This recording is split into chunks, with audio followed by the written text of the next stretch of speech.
The year is 1777 and General Howe has just captured Philadelphia. A series of forts is built along the Delaware River, as well as a flotilla of Pennsylvania and Continental ships to blockade and starve out the British. A recently disgraced Hessian commander vows to take the fort on the Jersey side or die trying. He will make good on this promise. 2 regiments of Rhode Islanders will hand the British the greatest losses since Bunker Hill. Among these men were 80 black Africans newly freed. The valor in this battle would lead to Rhode Island calling up an entire regiment, freeing many more black Africans. By the war's end, 5,000 men and their progeny will be freed. This is the siege of Fort Mercer, the battle at Red Bank.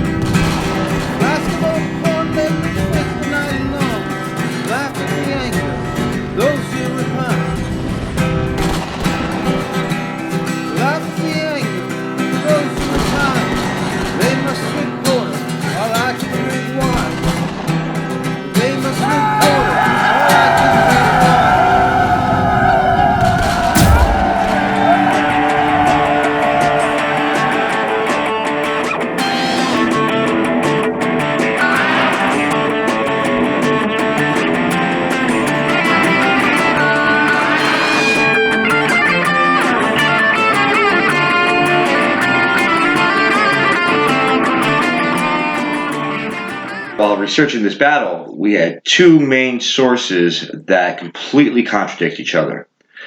And it's funny because some elements of each story were fine, but both had aspects that were absolutely impossible.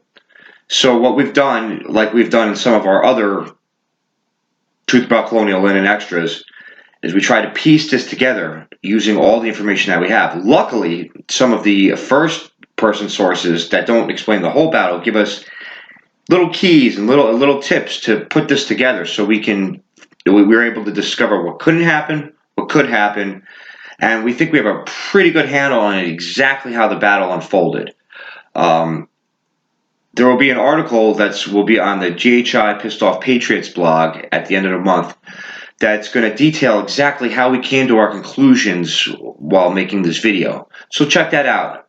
Look for that and check it out. I hope you guys enjoy the video. Let's get started.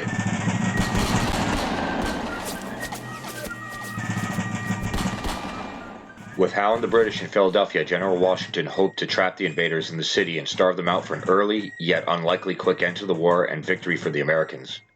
A series of forts were constructed north of the city along the Delaware, while the Continental and Pennsylvania navies attempted to cut Howe's access to the Atlantic, blockading the narrows between Delaware River and Bay.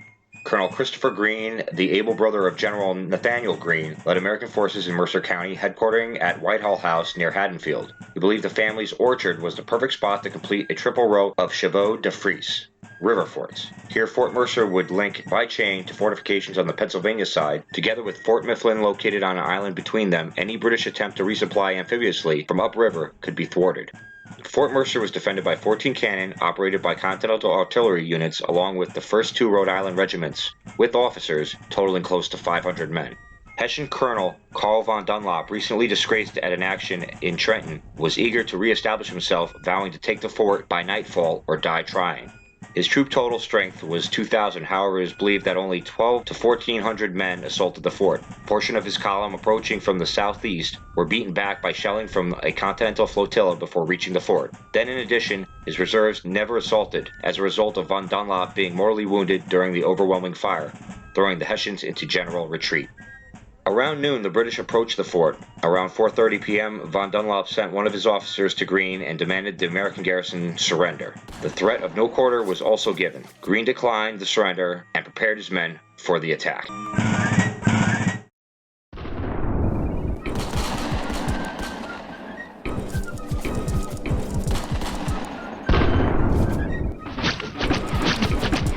Colonel Carl von Dunlop took his 2,000 to attack the fort in a 2-pronged attack, sending Murbach's infantry regiment with 2 battalions of grenadiers from the north, while assigning von Lengerg's battalion of grenadiers to protect his flank and rear. Dunlop would lead the rest of his infantry and companies of Jaegers to attack from the southeast. He would soften up the first layer of defenses with his 2 cannons situated between the columns, and begin to advance around 9 p.m. Greene immediately pulled back his forces, giving the northern Hessian column entry past the first line of defenses. Greene was covered from the south by Admiral Hazelwood's flotilla. This allowed Greene to initially concentrate his 2 regiments to defend the eastern and northern approaches. The naval bombardment caused early Hessian casualties. Some accounts say this put a substantial amount of von Dunlop's column into early retreat, while it's unclear if these men fully retreated or reassembled with grenadiers stationed in the rear. What does seem to be clear is that Hazelwood's defense of the southern approach cut the numbers of Dunlop's force committing to the engagement to anywhere between 1,200 and 1,400 troops. A few hundred of the Jaegers on the left of von Dunlop's column did advance past naval artillery, finding the southern area of the fort seemingly abandoned.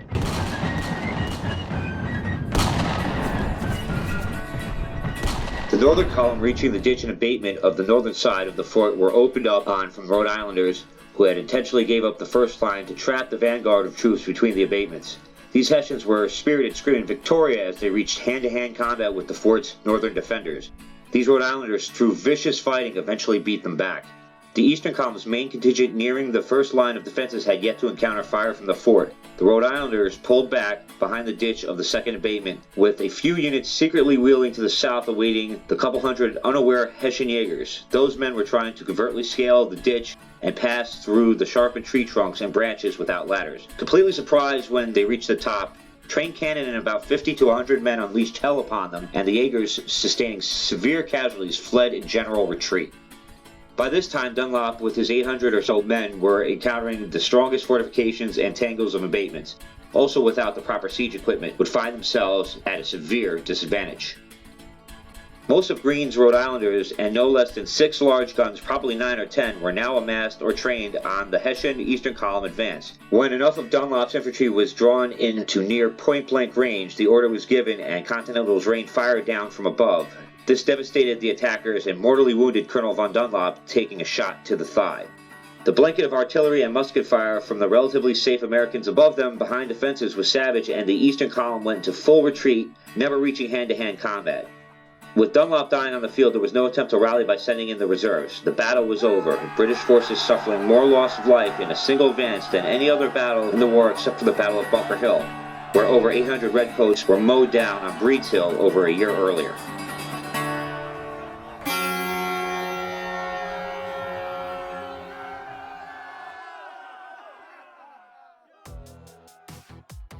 The men of Rhode Island proved themselves on this day for tenacity, discipline, and displaying a level of professionalism ahead of its time for the Continental Army.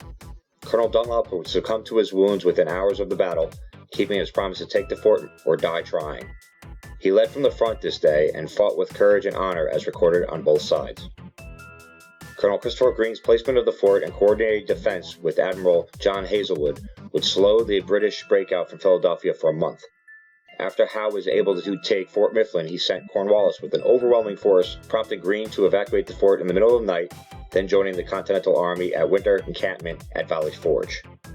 The 80 men serving for their freedom started the day as black Africans, and ended the day as Americans. Though it would be a century before the first black Americans would serve in Congress, and another century of turmoil endured by these men's offspring before the American promise would be realized. No man of honor could consider the soldiers of the 1st Rhode Island Regiment anything but true Americans after their defense of Fort Mercer.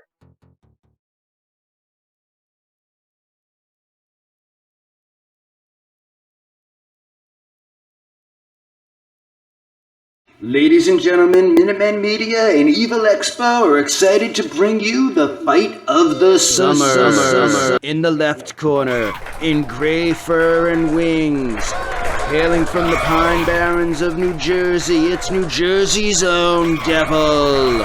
And in the right corner, in green fur and red horns, hailing from the wilds of Texas, is Evil Frisbore. This creature. This jackalope. Hoppy, hoppy, hoppy. Hoppy, hoppy. Hoppy, hoppy, hoppy. Hoppy. Nothing.